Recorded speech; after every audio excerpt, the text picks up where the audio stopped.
They're playing very entertaining rugby. They seem to have a very good side, good squad. But unfortunately, they've that elusive win has eluded them, and I think they've got to go and try and get that monkey off their back. And they've got a fantastic opportunity now. The start of the Six Nations, I feel, the first game is massive. England-Wales in Cardiff.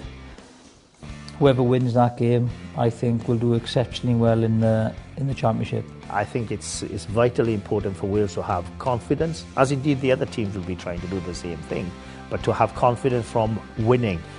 Winning becomes a wonderful habit, and I think it's something that's been missing from the Welsh performances in the last year or two. I think it's going to be tough. I think it's certainly a lot closer run than it has been for a long time. If the autumn series and everything else, takes into account. I think that probably there'll be a bit of a dog-eat-dog in this championship, so I can't see any outright Grand Slam winners. But Wales have got a very good side that we've seen during the autumn internationals. They can't quite finish it off, so they have to be a little bit more lethal in their finishing. Ireland, Wales,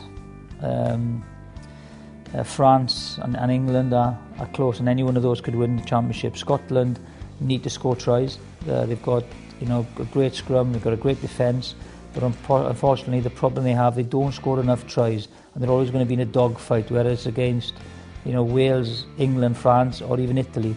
They need to score tries to get away from sides, and unfortunately they don't do it. When you look at the teams, you've got the likes of Ireland that are always thereabouts, very experienced side.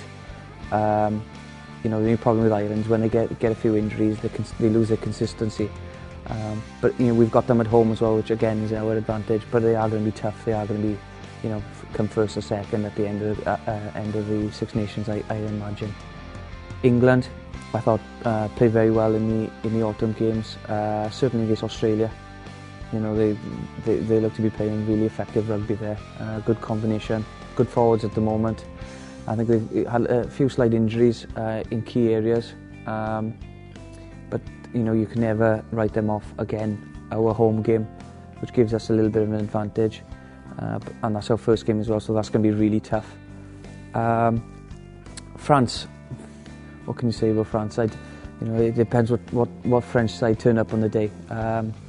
World-class players, world-class team, just very difficult to predict, both on and off the field. If you're a betting man, you don't bet much money on France, because they could turn up and win by 60 points, or they could turn up and lose by 50 points. So, but again, deadly side, and it's going to be difficult, especially playing out in Paris as well for us.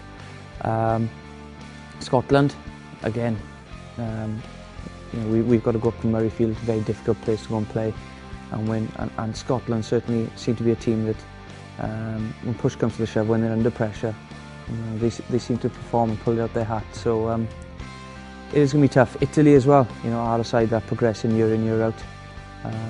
Again, I don't know what kind of squad Italy are going to bring, but again, on their day, never a side that lie down and give up as well. So, and there's us, of course.